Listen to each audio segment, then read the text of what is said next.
I'd like to call it to order. And Brian Yates, are you present? Uh-oh. Brian? I just spoke with him a few minutes ago. Let me.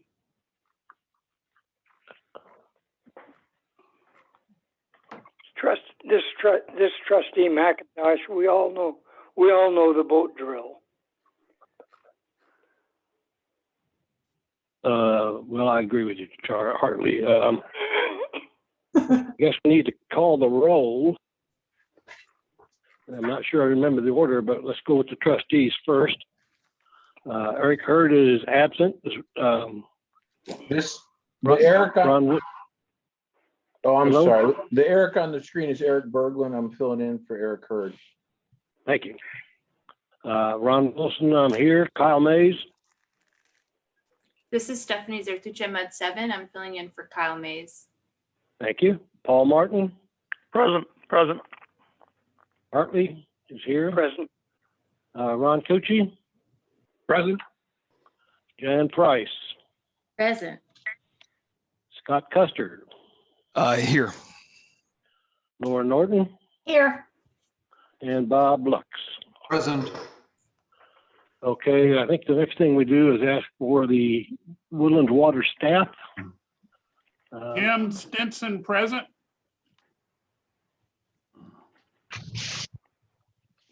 If I can get my staff to go ahead and This is Shelley. I'm here. This is Jeannie. I'm here. This is Maureen. I'm here. Mike Mooney.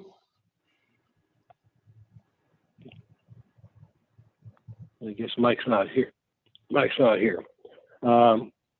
SJRA personnel. Ron Kelling, present. Ed Shackelford. Chris Meeks. Matt Corley. Matt Volna. Anybody else from the SJRA?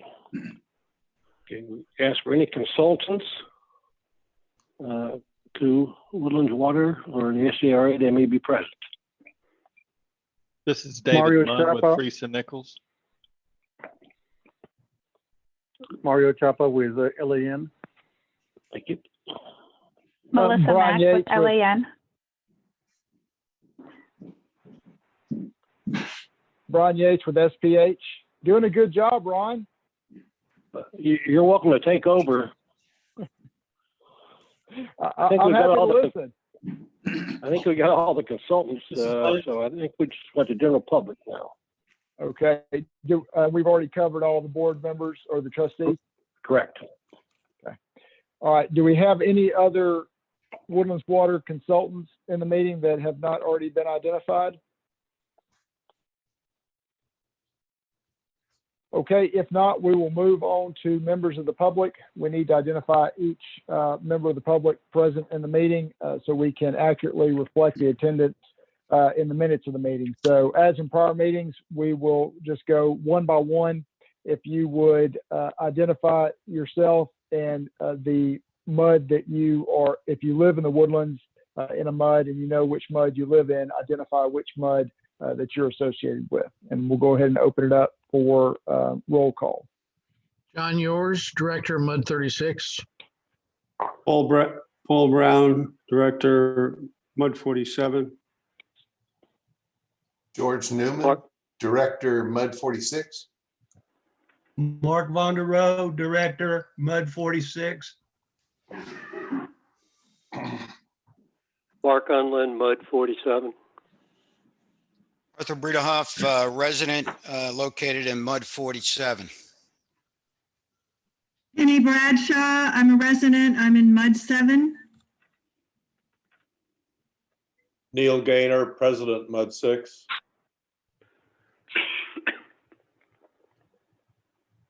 This is Lance McLeod, Kimley Horn.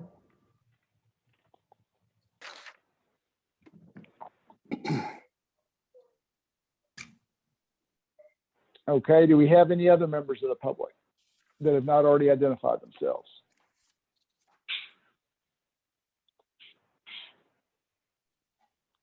Maureen, does that cover everyone that you can see? I know when I dialed in, there were already 30 plus folks in the meeting. So do you have a chance to confirm that everyone's been identified? As far as I know, there's a few phone numbers, but I think people have joined by phone and by computer, so they're duplicates. And Mike Mooney looks like he's here. Yep. Okay, well, if that covers everybody, that will end the roll call, and we'll go ahead and hand it back over to Ron to begin the agenda. Okay, next item on the agenda is the invocation and pledge of allegiance. I'd like to ask Paul Martin if he would mind doing that for us. I wish I would have the pledge in front of me. I don't have a flag either. I pledge allegiance to the flag of the United States of America and to the republic for which it stands, one nation under God, indivisible, with liberty and justice for all. I'll take the Texas one then. Honor the Texas flag. We pledge allegiance to thee, Texas, one state under God, one and indivisible. And Paul, if you would do an invocation for us. Thank you, Ron. Lord, we just ask you to watch over this body this evening as we ponder these many important items on the agenda for the benefit of all the residents in our respective districts and in the Woodlands. And we pray in your name. Amen. Amen. Yeah, item 3 on the agenda is opening comments from the public. If anybody has any, please hold it to 3 minutes. Is there anybody that'd like to speak? Hi, this is Paul Brown. Why don't I go first? Okay. I'd like to recommend the board approve the SJRA proposal on page 25 regarding wastewater treatment consolidation and get the study done. I have to say, as part of this, is that it saddens me to see that this took us 5 months to get here to a one-page document. Okay, enough of that. Second, I'd like to recommend that the board hire a consultant as soon as possible to act for the WWA and the MUDs of the Woodlands on possibilities of receiving federal funding from the Biden infrastructure plan to fund infrastructure projects here in our community. I know the plan hasn't been offered to the Congress yet, but I think we should be out in front of that. There's a lot of money. There's over $100 billion for water issues in this plan, apparently. And we certainly can use money just like anybody else from the federal government. So I'd like to recommend that this board, whoever's responsible, take this initiative and run with it. And that's it. Thank you. Thank you, Paul. Anybody else? Damn it. This is Mark Unlin. Go ahead, Mark. Thank you. I understand the MUD is considering a proposal to direct the SGRA to provide the ratio of surface to groundwater to manage subsidence. And I agree that subsidence is a concern in South Montgomery County. But I also believe that just setting this surface to groundwater ratio is not enough to manage subsidence. SJRA has 38 groundwater wells in 2 aquifers. That means that someone is deciding how much water to produce from each well over time. And that also means they're deciding how much water to produce from each aquifer over time. This includes changes in demand between winter demand and summer demand. For example, SJRA supplies 60% of Evangeline water they produce from only 4 wells, and all of those 4 wells are located in Alden Bridge. Second, over the past few years, SJRA has shifted to delivering more and more water from the Jasper aquifer instead of Evangeline. It used to be about 60% Jasper, and now it's over 80% Jasper. And finally, SJRA is meeting summer demand by producing more groundwater, which lowers the aquifer levels by 40 feet in the summer. This could be dewatering the upper clay layers of an aquifer or lowering the aquifer pressure. A different approach would be to meet summer demand by increasing the supply of surface water instead. It's not clear whether subsidence management is the basis for any of these decisions.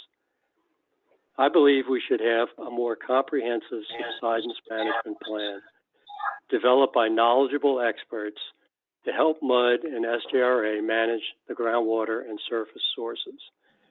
This plan would address how much water to produce from each well and from each aquifer to maintain existing groundwater levels and to maintain existing aquifer pressures, how to meet the summer demand, and how and when to monitor subsidence levels and groundwater levels in order to revisit the plan. I urge the MUD to engage experts to develop the subsidence management plan, to implement it, and transparently share your actions with the public. Only then will we have scientific basis to manage subsidence. Until then, aren't we just guessing? Thank you. Thanks, Mark. Anybody else? Yeah, Mr. President, Arthur Bredehoff. First of all, I'd like to thank Mark Unland for his comments about subsidence. They were very good and appreciated. I'm going to talk a little bit differently tonight, is what I called option B. I talked about in March.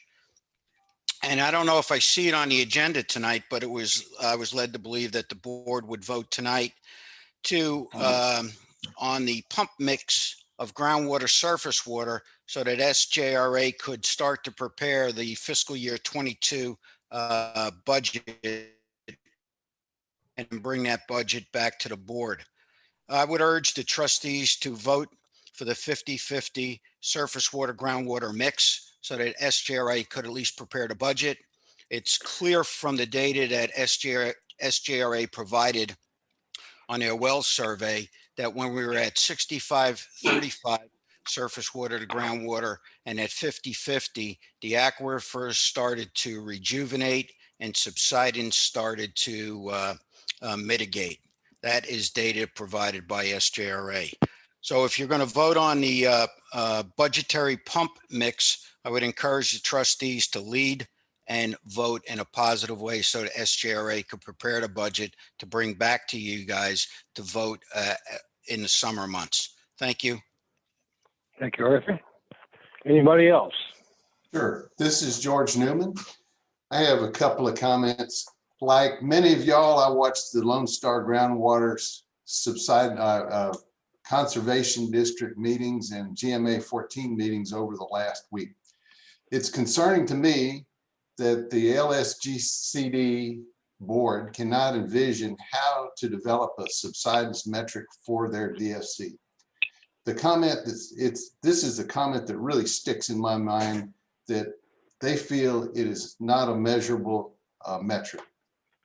I feel that a meaningful subsidence metric in the DFC is likely the key to a useful statement. I will be proposing a resolution to MUD 46 next week that recommends a subsidence statement for the DFC. My intent in doing that is that we can have a statement that can be approved by our board, our MUD, the Board of Trustees, the Woodland Township Board of Directors, and other elected stakeholder boards. The key difference that I propose is a limit on subsidence for any measurement point versus potentially them accepting a average subsidence metric across the, or average metric across the county. I would appreciate y'all's comments and advice on making a resolution that is acceptable to y'all. And I thank you for your attention. Thank you, George. We look forward to seeing that. Anybody else want to talk? Okay, we're going to close down public comments. Before we start with the agenda, Jim had something he wanted to interject here. Yes, sir. Thank you. Before we move on to the or the consent agenda and the regular agenda, I wanted to remind everyone that Ron Kelling has announced his retirement from the San Jacinto River Authority effective October of this year. And they have hired gentleman, Ed Shackelford, to come in and train with Ron, and we'll be, I'm not going to say replacing, but we'll be filling that slot after Ron's retirement. And Ed is here this evening on the line, and I just wanted to make sure that we recognized Ed, and thank Ron. We'll be thanking him more, but thank him for his service. And Ron, would you like to introduce Ed, please, tonight? Sure. I am happy to announce, introduce Ed. Ed's been around for a long time. I've known Ed for a long time, respect him very well for everything he's done. Title actually is going to be easy to remember. It's Director of Utility Operations, or DUO, D-U-O. So he's our new DUO. And Ed, you want to kind of give him a brief summary of what you've been doing? Sure. First, I'm going to apologize for not having a camera. My office computer doesn't seem to want to work with speakers at my house, so I'm on my personal computer, and I didn't realize it did not have a camera. But I've been in the engineering business about 42 years. I've been in private consulting half that time.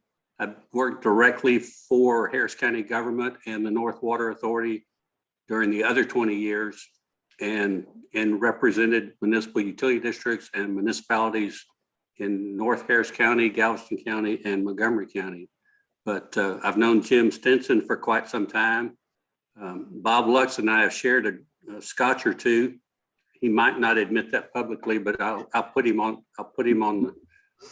the spot. But I look forward to working with y'all, and I'm excited to be on the SGRA team. And Chris and Matt have been very welcoming, and Ron's very welcoming for the 3.5 weeks I've been at this. So you'll see me around a little more. I feel duty bound to admit that Mr. Shackelford is right. However, I might add that this is not an elite club. Mr. Shackelford has shared a scotch or two with quite a number of people who happen to be on this call. So if there's any stones to be thrown, let them begin now. Thank you, Mr. Shackelford. Glad I could help, Bob. Oh, thank you, Ron Wilson, for allowing us to introduce Ed. Thank you. Okay, maybe we better get back to the agenda. I'm going to take the 4 items on the consent agenda one at a time to see if anybody's got any issues or adjustments to them. Anything on the minutes? Anybody got any points on the minutes? Trustee McIntosh, item 9, paragraph 5, spell my name correctly. Item 16, paragraph 8 and 9 are repeats. Those are my comments. Thank you, Hartley. Anybody else on the minutes? Item 5, the financial reports and disbursements through March. Any questions? Item 6, receive and act on the quarterly investment reports. Any questions or issues? And then finally, the item 7, the regular monthly SGRA Woodlands Division report. Any questions on that? This is Trustee Custer, just looking for a summary of the surface water mix, the 49% groundwater. Just some comments on the rationale for that in the past month. I certainly don't have any, but I'm not asking you. Ron, yeah. Ron, do you have any issues on those? Any comments on those, or Chris? Yeah, this is Chris Meeks. Mr. Custer, you're talking about the blend ratio, is that correct? Yeah, 40, it looks like we're showing what? I can't tell what it was this month. I have to look. Yeah, it's our aggregate blend, our aggregate blend right now is 47.53. So just trying to get commentary on the trend there. What happened in the last month? So a couple things to keep in mind. One is, of course, it's an annual average that we're trying to blend out to overall 65% groundwater, 35% surface water over a 12-month period. The second item is that our current Lone Star permit allows for only 3 billion gallons of surface water to be used, which is a 50% blend ratio. So at some points we do carry higher amounts of groundwater. At this point in time, though, we believe we're going to be going back closer to the 65-35 because the peak in the summer actually requires more groundwater to be used, as was discussed earlier. Thank you. Okay, so on the consent agenda, we're looking for a motion to approve it. I'll make a motion. I'd like to add page 3, item 9 of the meeting minutes, something about Mrs. Cook. I didn't know who that was, so I think it's a misprint. Anyway, otherwise, I make a motion to approve the consent agenda. This is Trustee Lux. I second that motion. Okay, motion's been made and seconded. Brian, would you call the roll? This is Brian. If there's no further discussion on the item, we'll go ahead and call the vote on the consent agenda. Do we have someone sitting in for Eric today? Eric Hurd? Yes, Eric Berglund. Eric Berglund? Okay. Yes. How do you vote? Aye. Ron Wilson? Aye. Kyle Mays? Stephanie's in. Stephanie's there too, Chair. I'm sitting Okay. in for Kyle. Stephanie, how do you vote? Aye. Paul Martin? Aye. Hartley McIntosh? Aye. Ron Cucci? Aye. Jan Price?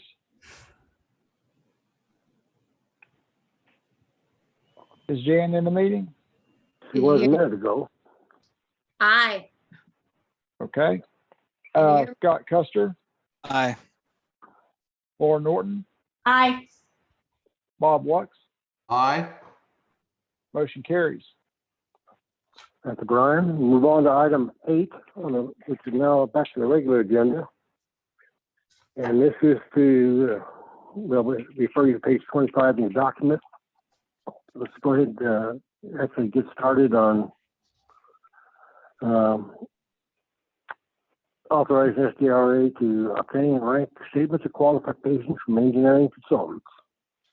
Before we open it up for discussion, I'd like to just summarize that following last month's meeting, we talked about reaching out to the Woodlands Township and getting some feedback from their leadership on this topic. We did hold a meeting with the San Jacinto River Authority staff. I attended, Eric Hurd attended, Bruce Reeser and Gordy Bunch, and several of the upper management staff members with the township. And the takeaway was they were very supportive of this effort of looking at the feasibility of consolidating wastewater treatment. They actually offered a couple of things to be added to the scope of work regarding selection of a site. And but I think the summary was they were very supportive of this effort and thanked us for reaching out to them and getting their feedback. Ron, would you like to, Ron Kelling, would you like to go ahead and summarize any other information? Well, I think you did a good job on the meeting. We just want to be clear that everybody understands. We'll get together on this motion that this, someone put their mic on. We just want to be clear that everybody understands this is only to allow us to rank the statements of qualifications and start negotiating contract before we ever sign a contract or finalize anything with any consultants. And I know there's several of them on the phone, that we will bring that scope and that fee and schedule to the trustees for your review before we ever enter in any contract or bring it to our board for approval. So this is just so we can start forth with evaluating and negotiating contracts. Thank you, Ron. Can I hear a motion to act upon this? This is Paul Martin. I move we approve the number 8 on the regular agenda on page 25 with the appropriate schedule. This is Trustee Lux. I second that motion. Thank you, Bob. Okay, are there any additional questions or comments? Trustee Custer, I have a question. Can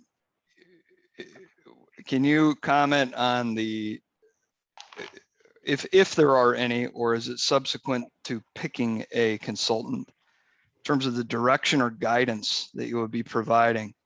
We discussed a number of options that would be under consideration. Are those the options that will be guided here, or is that a next step after selecting the consultant? In other words, I'm asking for clarity if the list of options has changed in any meaningful way, or if that even matters right now. The only thing that has been added or changed is that, as was Jim talked about in talking with the township, is that we would look at another option going south to the MUD 387 plant. Again, part of the solicitation process and the interview process is that we are going to be seeking approaches from the consultants. So they may have some ideas also that we haven't even thought about of how to make this a more effective, efficient study. And so to your point, I guess, Scott, is nothing's written in stone right now. And that's why we're going to bring that back to y'all once we finish or have the negotiations and bring you the full, here are the options we're going to look at. Here's the scope, here's the schedule, here's the cost. I hope that answered your question. It was a good question. I was thinking the same, but I have talked with some members of the township board that are very enthusiastic about this project, and I'm happy to hear that because this is going to be their baby one day upon incorporation and taking over the MUDs maybe 10 years down the road. I would definitely like, compared to the options we were looking at before, to look at the Woodlands holistically. By that I mean, you know, Creekside included, Harper's Landing included, and using gravity to our advantage. I didn't like the proposal of pumping the waste uphill. So, and I think that the township folks shared those concerns, and so I'm glad they're really on board with this because, like I said, yeah, it's their baby. So that's all I wanted to say. Any additional comments or questions? Okay, let's call the vote. Brian? This is Brian. If there's no further discussion, we'll go ahead and call the vote on item number 8. Eric Berglund, how do you vote? Aye. Vaughn Wilson? Aye. Stephanie Zertucci? Aye. Paul Martin? Aye. Hartley McIntosh? Aye. Ron Cucci? Aye. Jan Price? Aye. Scott Custer? Aye. Laura Norton? Aye. Bob Lux? Aye. Motion carries. Okay, thank you, Brian, and thank you all for the votes. Moving on to item 9. Ratify the authorization to use Woodlands Division fiscal year 20 excess funds. Is this something we did last month, Brian, and we just have to ratify? This is Brian. That's correct. It was not on the agenda as an action item, so we have to ratify since there was action taken last month. Okay. I move that we ratify the authorization to use SJR Woodlands Division excess funds. And for the record, you and Lauren Norton. That's correct. Sorry. That was by unanimous consent, wasn't it? Yes.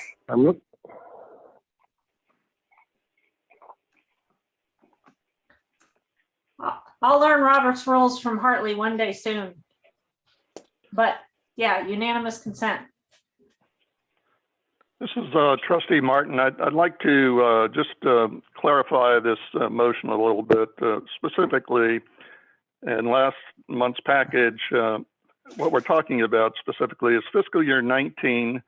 The amount is $644,423, and fiscal year 20 funds are $638,883. The total is $1,283,306, and that's the amount that we're authorizing. Thanks, Paul. Okay, do I have a second to the motion for ratification? This is Trustee Lux. I second that motion. Thank you, Bob. Any additional comments, discussion? Okay, Brian, would you call the roll? No, you don't have to call the roll. All you have to do is say, if there are no objections, the motion passed. And this is Trustee Custer. All this is doing is codifying the vote already held last month. So it was a 9-to-1 vote last month, and it'll be a 9-to-1 this month because we're just ratifying that. Okay, Is that Brian. correct?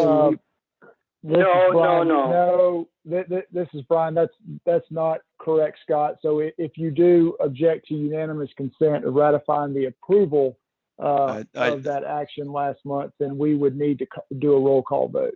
Thank you. I do oppose the ratification of last month's vote and do push for a roll call because I'd like there to be just a discussion on the topic. I asked for discussion. Go ahead. Thank you. The reason I lodged a no vote last month and would do so again today is not out of a disagreement with the notion, but rather to indicate that I have a concern about the process by which the items were then ranked and approved for this budgetary process. There were many items that were not on the long-term plan. And so this creates a possible perception or a possible truth where we are circumventing a ranking process in order to identify the projects that would receive budget. And so it is my opinion that that's what's happened here, not intentionally, but that certain items on here not otherwise ranked are now being funded. And that's the reason why I voted no last month. We didn't have an opportunity to discuss it there. And that's why I would do so again. And my ask is that if we intend to do this in the future through this mechanism, that we have a very clear process by which to rank and to carry forward prioritization of these projects in accordance with the long-term plan that we would do through our normal budgetary process. So it's just a very easy approval through already prioritized items. Thank you. Any additional comments? Brian, would you call the roll, please? Call the vote. This is Brian. If there's no further discussion, we will call the vote on approval of the item, of the ratification item. Eric Berglund, how do you vote? Aye. Ron Wilson? Aye. Stephanie Zertucci? Aye. Paul Martin? Aye. Hartley McIntosh? Aye. Ron Cucci? Aye. Jan Price? Aye. Scott Custer? No. Laura Norton? Aye. Bob Lux? Aye. Okay, motion passes. Trustee Lux, if I may take just a brief moment, please. I'd like to compliment Trustee Martin on the work that he's done on the Finance Committee. I'm a new trustee member, as you know, and I am greatly impressed with the grasp of the subject matter and the approach that Trustee Martin takes to heading that committee. And I am very appreciative of his efforts, and thank you so much. This is Trustee Martin. Thank you for the compliment, but Ron Wilson heads the committee. I'll be glad to give that to you. The entire committee does a fine job in keeping new members appraised of of actions, why and how they are come to be presented before us. Thank you very much, all committee members. Okay, moving on to item 10, consider moving the meeting time from 6 p.m. to 5 p.m. Jan, I think this was your suggestion to come on. Would you like to discuss it? I would just say our meetings have been running rather often from 8 to 8 before we were finished. And it seemed to me that there is an hour wasted on staff time between 5 and 6 o'clock that they have to kill. And it just makes sense to me, at least, to move the meeting forward to 5 o'clock. And that way also people who have children at home and need the parental attention sometimes might have a little more free time in the evening for their families. I don't personally wouldn't benefit from it at all, but it doesn't matter to me one way or the other. I'm just thinking of the logic of the situation. Thank you, Jan. Anybody else have a comment on this? And then we'll ask for Jan to make her motion. I would have a comment, but maybe it's after the motion's made for arguing for or against. This is Trustee Martin. I do have a comment. I've been on the board a number of years now, and it's always been 6 o'clock. And I don't know the reason that it was set up at 6, but I would guess that it was to allow board members to leave their place of employment, get home, do what they need to do, and then drive to the meeting. This is pre-pandemic, of course, and I recognize that it's very difficult to conduct these meetings over the telephone, and they last longer as a result. When we've been meeting in person, they went rather routinely, within an hour. So I recognize the current problem, but I would not be in favor of changing a time to correct something that's probably going to be changed here in the next few months anyway as we go back to live meetings. Paul, Jan, would you care to make a motion?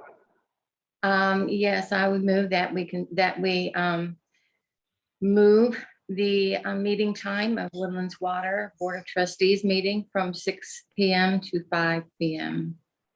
Okay, does the motion have a second?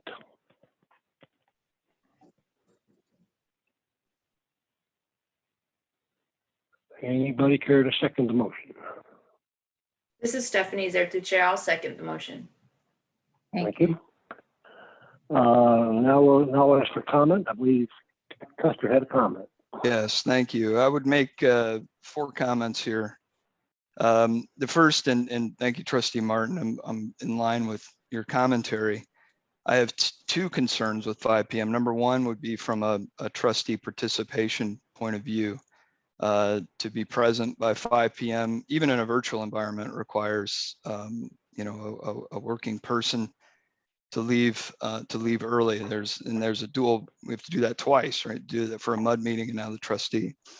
Second, it would it creates the possibility that a working person would be disqualified from serving as a trustee without special circumstances. Second, that same standard would apply to anybody choosing to make public comment, and they tried to do so in person. So it would also potentially remove the possibility that a working person would be able to make public comment. Third, there are other taxing entities that also hold in the evening meetings. The township, for example, does this, I presume, for the very same reasons, to allow accessibility by its residents and its participants. And an unfortunate side effect would be staff, but surely there's a mechanism to pay staff for their time.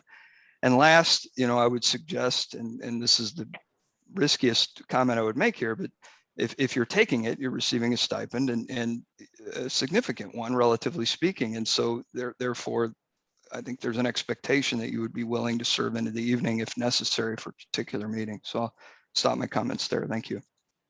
Thank you. Any additional discussion or comments? Okay, I guess we need a roll call vote, Brian. Okay, this is Brian. If there are no further comments, we will call the vote to move the meeting to 5 o'clock under item number 10. Eric Berglund, how do you vote? Aye. Ron Wilson. Aye. Stephanie Zertucci. Nay. No. Paul Martin. This is just clarification. This is to move the meeting to 5 p.m. Is that correct? This is Brian. That's correct. I vote no. Hartley McIntosh. Abstain. Ron Cucci. No. Jan Price. Yay. Scott Custer. No. Laura Norton. No. Bob Lux. No. Motion fails. Okay, thank you, Brian. We move on to item 11, update on GMA 14 Joint Planning Committee. I'm going to ask Ron Kelly, would you please provide that summary? Sure. First of all, I want to thank everybody who's been involved with this process over the last 2 or 3 years. But after a it seemed like a long conversation with the Joint Planning Committee, and it required me to have 2 bags of popcorn to watch it. They ended up at the following. They ended up with the following proposed DFC. 70% of the aquifer level could not drop any further than 70% of the available drawdown. That the Haggam model would be used, not the Run-D model. That there would be no more than 1 foot of average subsidence in a county. And then there's a kind of an oddball one out there. It is no more than 30,000 acre feet greater than what is in the Water Development Board's projected demands for that county. What that ends up being is a MAG of approximately 97,000 acre feet. So that's where it goes. That's the starting point. What happens now is that will be posted at probably this week, maybe next week.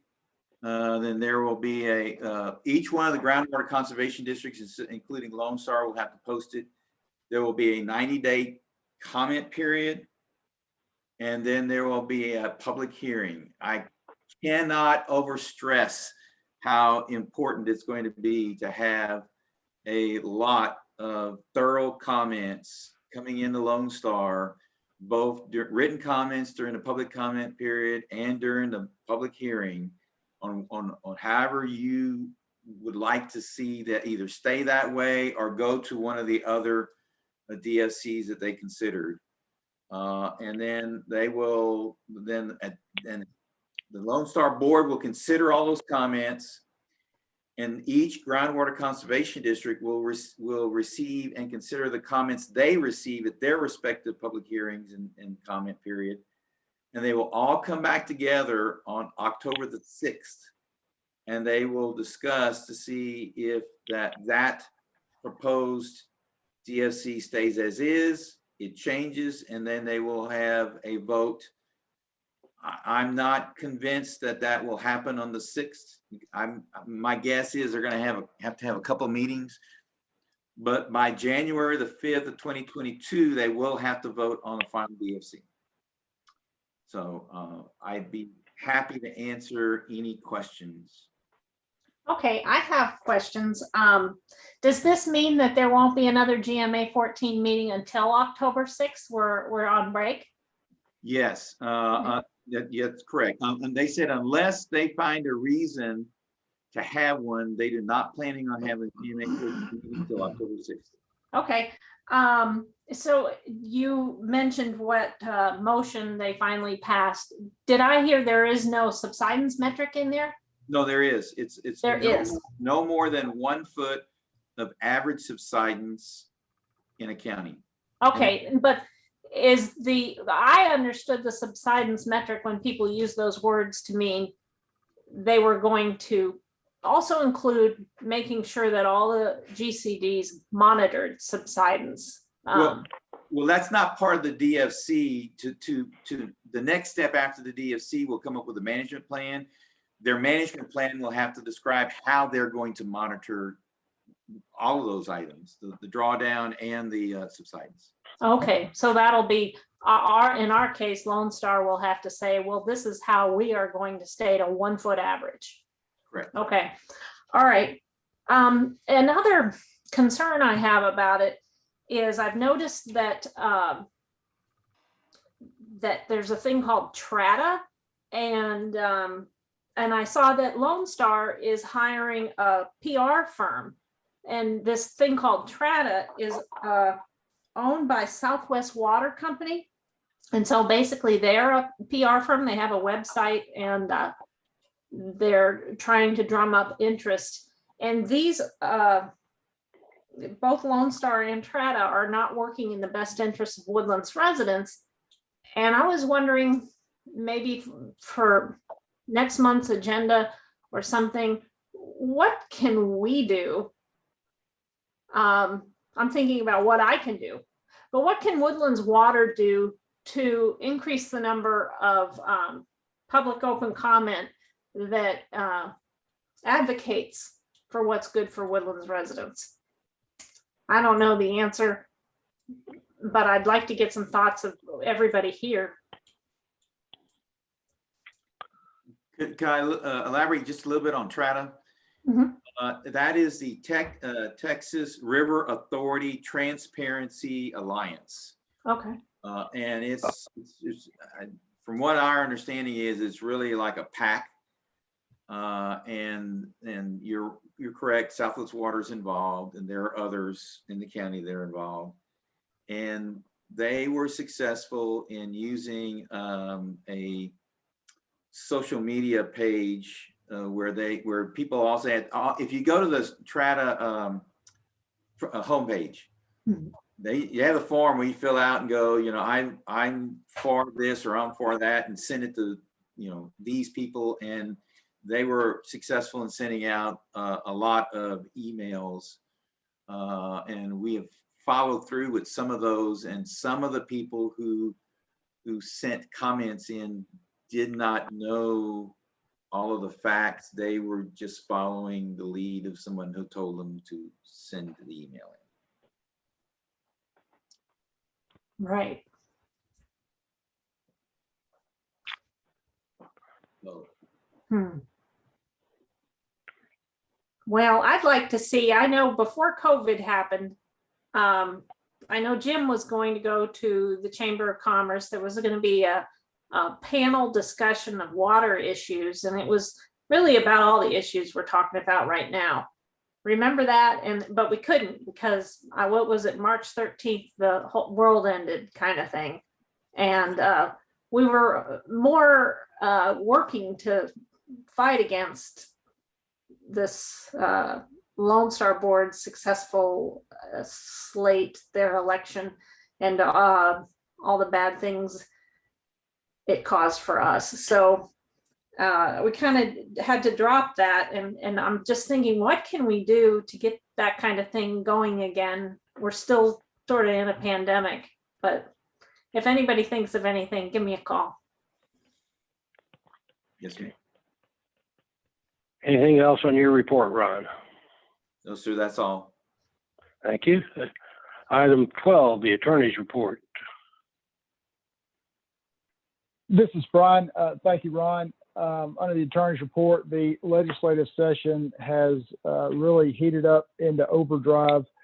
We were thinking early on with COVID still really prevalent, and then what had happened with the security concerns in DC, that there may be some limits on bills introduced and the volume that we see in the session, and that has not happened. We're now around in the range of 7,000 bills introduced, which is on par for a regular session. They just got compressed, the filing period was compressed into a much shorter period of time. So there is a lot going on in Austin right now. Hearings are ongoing for bills as they are assigned to committees. I think what I'm going to do this year, I visited with Jim about it, is we have a general bill tracking matrix or program, and I'm just going to provide that list to Jim to be able to upload to the Google Drive for directors who are interested in tracking particular bills. We work closely with AWBD on bills that are of general overall interest that we believe are raising up to a higher level of concern, or if they're good bills to support as we get closer to passage. You have 7,000 or so bills introduced each section, and you have maybe 1,000 or so that are passed. So you can kind of run yourself ragged chasing every single bill that's introduced. But we do work closely with AWBD to be able to advise member districts about bills that are of significant interest. Some of you may have received an email blast regarding Senate Bill, I think it was 526, and some concerns that we had there. Got a lot of good feedback from directors. Don't know if any of y'all were involved in that feedback, but we're able to work on a good committee substitute for that bill. But those types of overall general interest bills that related to how meetings were conducted post-pandemic, where meetings were conducted, et cetera. But as for items that are maybe more of a particular interest to a director or a particular board, I thought it may be useful this session to go ahead and just provide that overall bill tracker. It's pretty meaty. It's got 800, 900 bills that we're generally tracking for one purpose or another. And there's hyperlinks on there on the PDF that you can click on. It'll take you to the Texas legislature online, and you can access the status of the bill, if it's been reported to a committee, if it's had a hearing, if it's been reported out, if it's on a calendar for a vote, et cetera, and get more information there. Because I think with where we are in the session, it's going to be a little bit more difficult to make sure that we get information on any particular bill to a director. So I thought that might be helpful for y'all. And as you go through those, if you find some that are ones that you want to visit more about at just on an individual director level or for a board, let me know, and we can certainly discuss those bills in more detail. I'm particularly, sorry. Go ahead.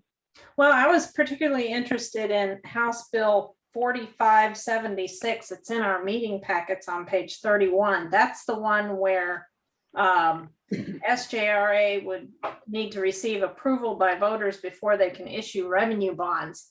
That would be, there goes our centralized waste plan if something like that. And it's really Metcalf's closing remarks. That seems to be a big one for him. So I don't know that would hit the radar though of AWDB. Maybe it would because it's SJRA, but other than that, it's really unique to us. That's correct. It would be.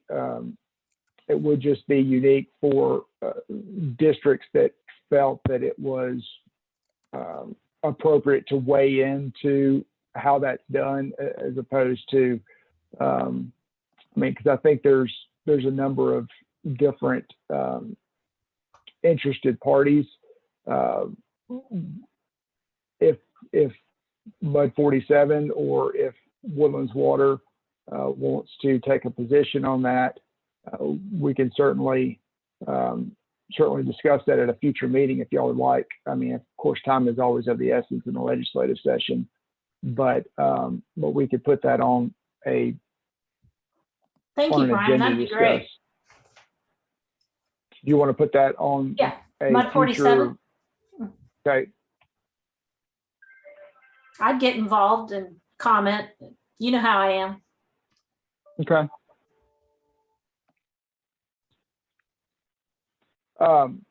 any other questions related to legislative matters at this point? And I'm not sure if that's already on the Google Drive. It will be going on in the next day or so, but y'all should have access to that pretty soon.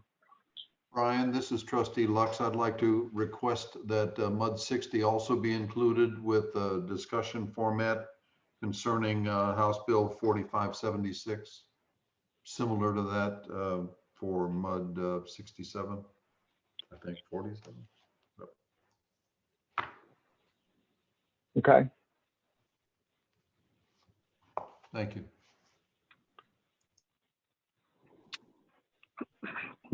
Only other item to cover of a general nature, meetings, remote meetings, we're still in status quo there. We're keeping track with the governor on that, but so far there's not been any indication on when that will change. So we'll keep you posted on that, but no change at this time. That's all I have. Your report? General nature for the board. That's all I have. Yes, sir. All right, thank you. Next item then would be the general manager's report. Thank you, sir. A couple of months back, a few months back, we talked about the San Jacinto Regional Flood Planning Group and representation on that group. And I reported that we had some of our directors, some township directors that were really vocal in trying to persuade that board to add another voting member. And that has occurred. It's actually happened. They're adding what's referred to as an upper watershed category that is a voting member. You will recall we talked about it at the trustee meeting and having Neil Gaynor be a candidate for that position with Stephanie Zertucci as a backup. Actually, it was an agenda item for our MUDs, and all 10 MUDs supported Neil and Stephanie for that position. So now that it has become an actual item or a voting member, I'm going to be preparing a letter of recommendation and for Neil Gaynor on behalf of our 10 MUDs. And that will be submitted, I think, if I remember, May the 7th. And Neil, I know you had given me some dates on how things would play out with this, and I'm struggling. I don't see them in front of me. Do you recall? May 7th is right on. Okay. But that's the deadline. Yes, Very good. That is correct. And I think there were a couple of meetings maybe before that if some of our directors were available and wanted to speak on behalf of Neil and this new voting member, that would be encouraged as well. And I know I have that schedule somewhere, and I'll put it in the JPA summary, or the Woodlands Water Agency trustee summary that goes out tomorrow. So if you're available to support Neil in some of these meetings, that would be helpful. But I will be preparing a letter on the behalf of all 10 MUDs as well.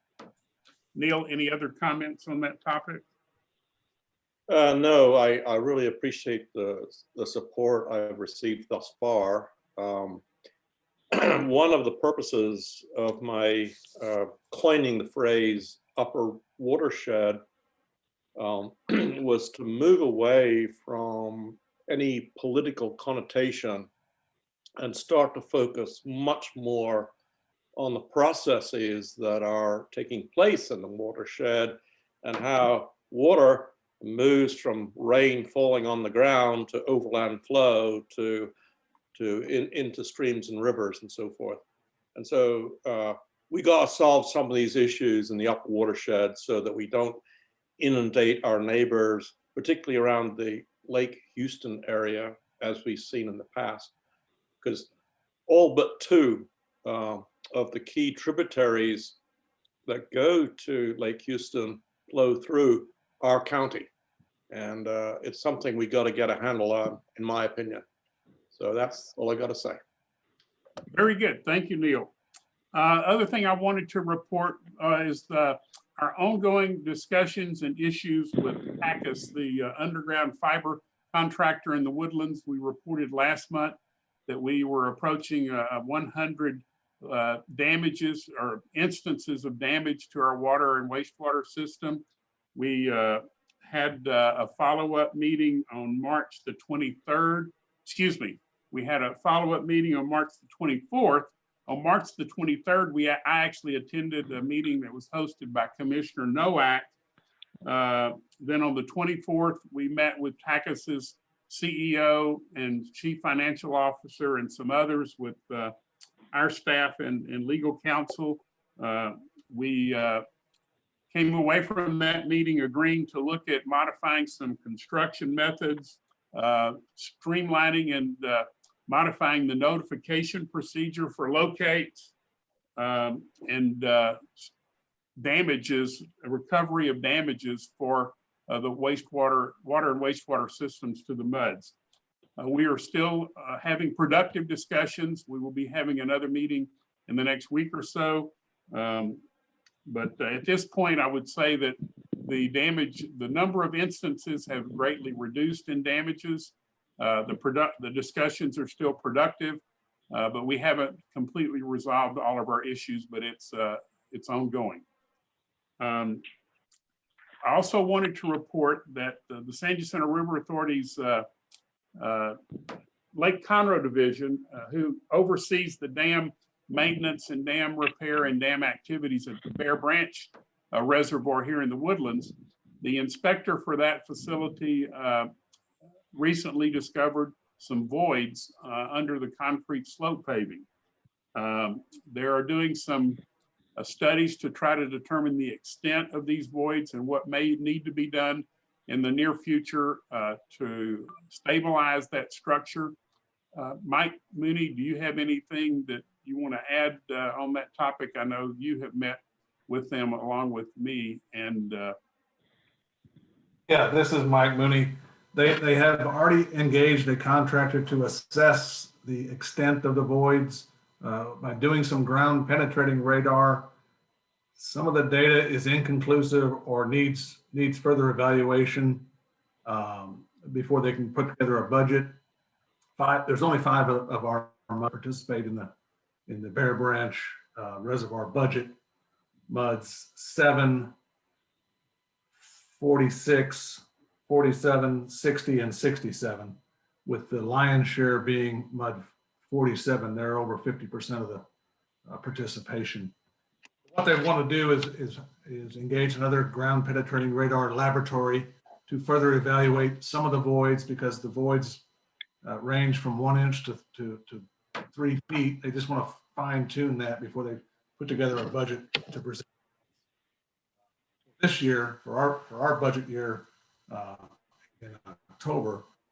We're hoping to get that data in July, at the latest August, so we can incorporate that into our budget in October.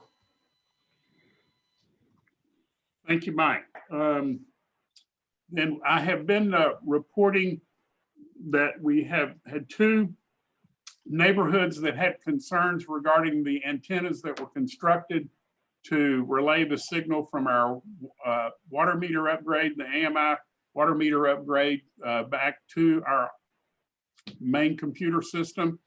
And I've been looking at options to present to the trustees and the MUDs on the concerns of the residents. I think last month I reported just on some order of magnitude costs for painting the poles and doing some other things with the poles, but I also reported that we were looking to see if there was a possibility of actually relocating the poles. And I have found 2 locations that are potential locations. One is a park, Forest Gate Park, up near Woodlands Parkway and Lake Woodlands Drive.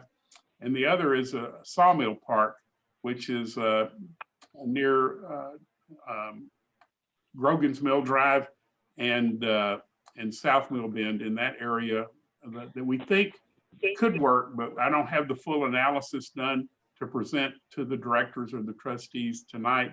But at least our goal is to present some options to our elected officials on these neighborhood concerns, and that's where we are. Maybe by next month we can have a full analysis of what it would take to relocate those poles if these two alternate locations work out. I have visited with the township. John Powers is supportive of getting the poles in the park areas to help him and the township with communications. But again, it's a work in progress, just looking at options to be laid out at some point in the near future. Mike, do you have any other AMI details you'd like to present tonight? You're muted. Mike, we have an item 15 for that, Jim, if you want to. Okay, excuse me. I got ahead of myself. You're through with your report? That concludes my report. Yes, sir. Thank you. Okay, item 14 is another subsidence question. Who owns this one? This is me. We've got a monthly report for the consortium that will be in the mud packets. I didn't get it into the trustee packets, but we'll have it in the mud packets. I will also report that we had a productive meeting with the USGS staff, the subsidence district staff, looking at the potential to try to put forth putting in an extensometer and some additional GPS monitoring stations in line with the HARC analysis of Lone Star Phase 1 subsidence report. If you recall, they recommended putting in additional monitoring stations throughout the county and also looking at an extensometer. So I'm going to be requesting that HARC lead that analysis of where they think would be good locations throughout the county. So we'll be getting that information in the next several weeks. But I will have a monthly report on their consortium in the MUD meetings next week. There was someone in the GRP meeting that I was watching on Monday that said they'd pay for the extensometer. Who was that, Mike?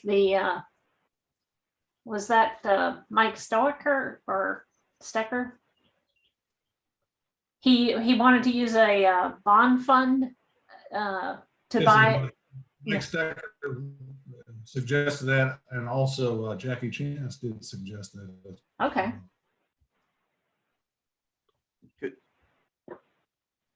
Could I address that? Please. There are $1.6 million of bond proceeds left from the GRP program. And those bond proceeds have a very specific limitation that they can use for like capital improvements or new things or whatever. And so that was the specific funding that Mr. Stecker would like to target for putting in a new extensometer.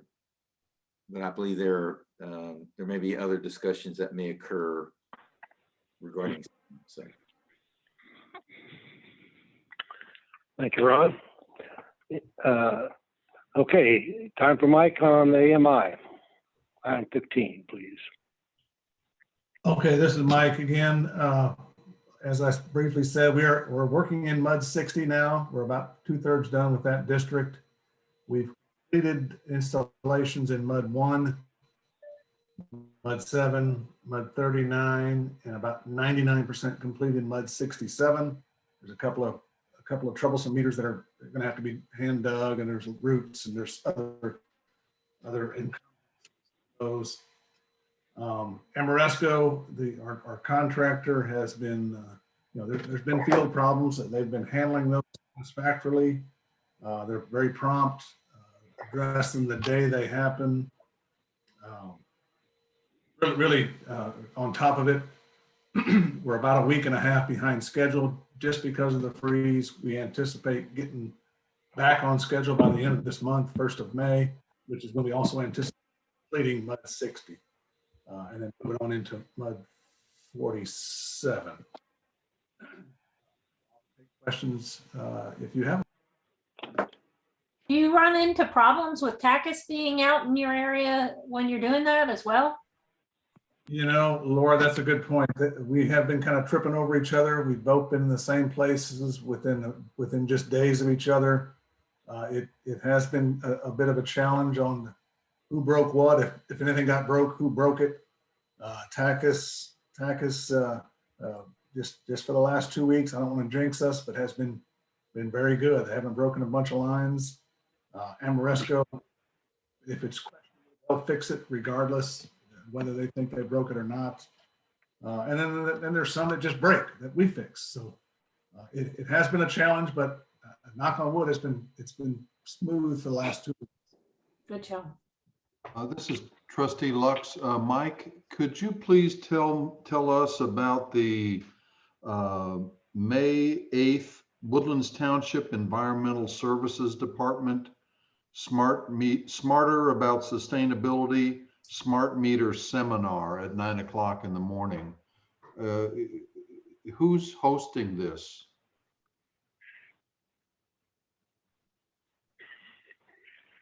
I've not even seen that. That's news, Bob. I don't know who's hosting that. I would assume something from us or Bob Daly, but I just have not seen that. I apologize.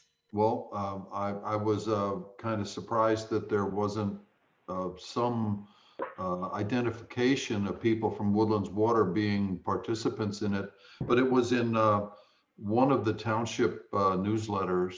I don't know if anybody else saw it, but you can go to the township website, as a matter of fact, and it's on May 8th at 9 o'clock in the morning. Environmental Services Department. 2-part seminar, Smarter About Sustainability, Smart Meter Seminar.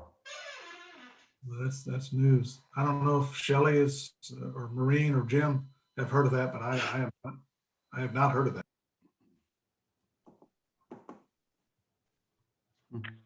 I don't have any information on it either. If I was told about it at some point in the past, I do not remember. Okay, can you all try to find out about it for the regular meetings next week? Yes, Bring it absolutely. up. Absolutely, yeah.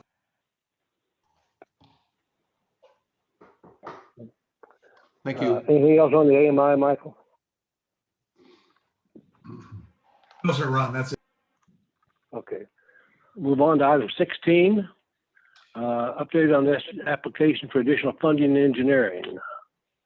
I'm proud to report that the interlocal agreements between our MUDs and MUD 386 and the San Jacinto River Authority and the City of Humble and the Harris County Flood Control District and San Jacinto River Authority, and maybe I'm missing some, will be in MUD packets next week for their review.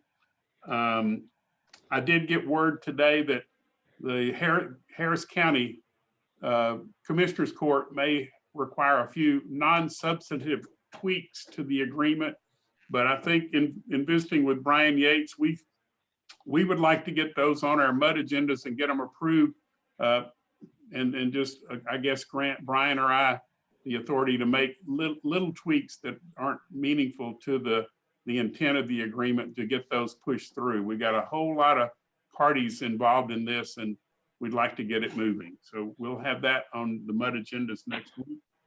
The Bear Branch Research Forest Drive drainage concept and the application for funding assistance, I think will go to the Water Development Board in May. I don't remember the date, but again, the application, the way it's played out, it's going to be an application for a 90% loan, zero interest loan that will require some bond funding with that, or zero interest bond sale, and then a 10% grant. If it goes through, MUD 67 has led that effort. I think that other entities should be considered for participating in that. The benefit is much more than just MUD 7. The opening up Research Forest Drive to traffic during major storm events, I think, is a community-wide benefit. We are also looking at some benefits that may impact MUD 47 and MUD 7, and I'll have some more information to present 47 and MUD 7 next week about the possibility of them participating in this as well. So that concludes my information on that topic. Okay, thank you, Jim. Moving on to item 17 then. Discuss and consider ideas for improving Woodlands water operational efficiency. I think we reported last month that Marine has been working on quite an extensive list of operational efficiencies that we've implemented here. I think there's some irony in the fact that our work schedules just haven't allowed us to put it together and get it on the agenda. But we hope to have that. We've committed to each other that it will be presented to you next month. So I hope we can follow through. Okay, thank you. Anybody else have suggestions for the efficiency question? Okay, item 18, discussing matters for placement on future agenda. Laura, you had one you brought up earlier. Well, I think what you're talking about is, you know, what can we Woodlands Water do to put our best foot forward on the GMA 14 Lone Star issues? That's what I was. Yes, thank you. Yeah. Okay, how would we want to do that, Laura, on the agenda? We would like just everybody just put an item like 17, kind of everybody throw in their ideas.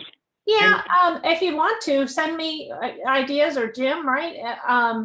I've been thinking about it, and I had a conversation with George Newman today, and I hang out with this group of water warrior ladies, and we've been talking about the same subject a lot, and how can we be more than the same 7 that show up at Lone Star meetings, kind of thing, that talk right after John Yours does, right?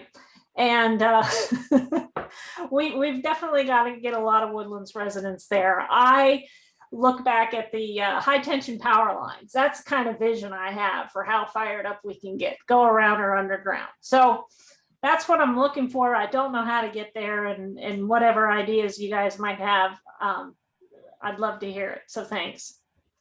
Okay, thank you. This is Trustee Lux. I'd like to, if imitation is the sincerest form of flattery, perhaps we could retain someone similar to Southwest Water Company, or whoever is the driving force behind this Texas River Authority Transparency Association, because it is quite apparent to me that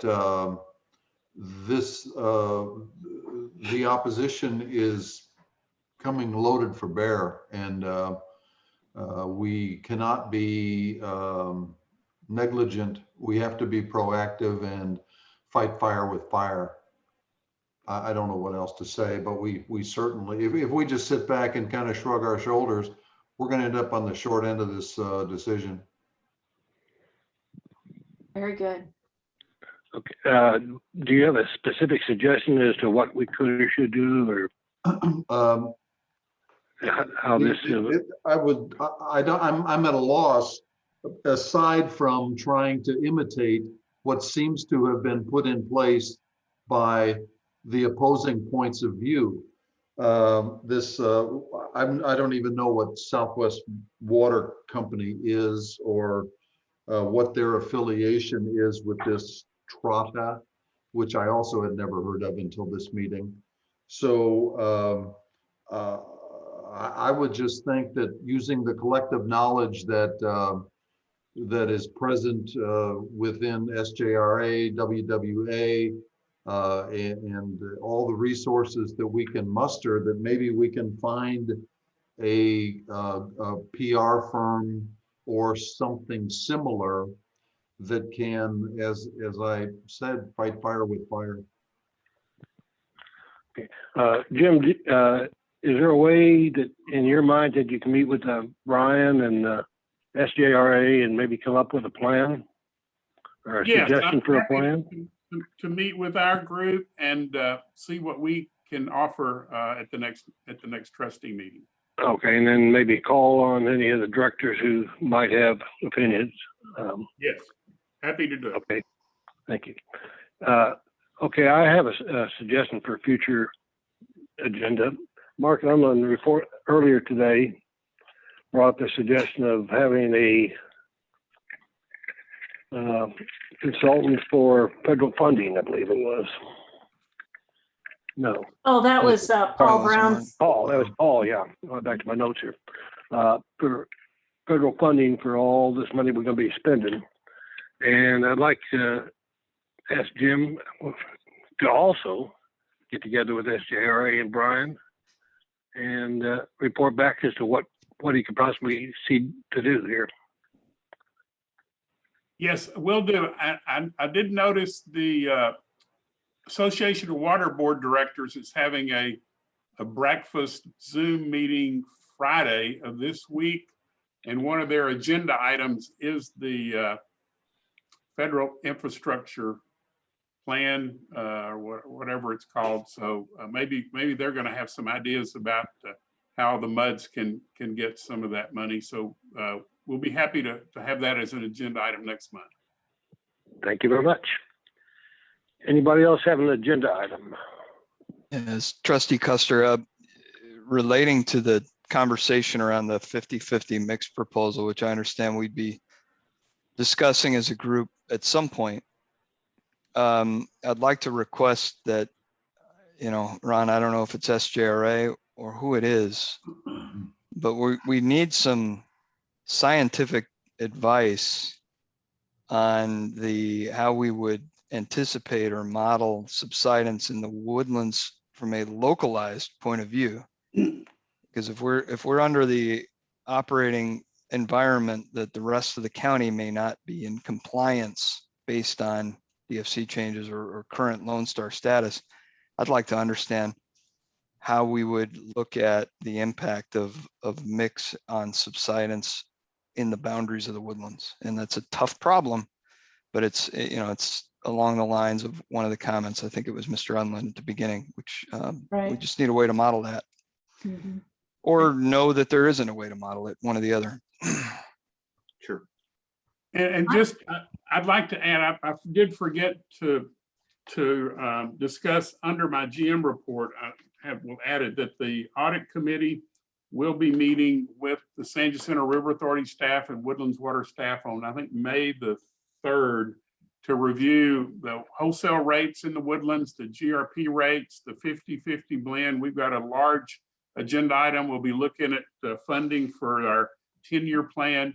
So a lot of topics to be covered on May the 3rd, and we'll be reporting back to the trustees at next month's meeting on a whole host of topics, including probably, and I think what we'll be looking at regarding Mark Unlin's comments is maybe some sort of an optimization study to make sure we're optimizing the water from each of the different aquifers and each of the water wells in the woodlands as far as static level, pressure, and a number of other things. Right.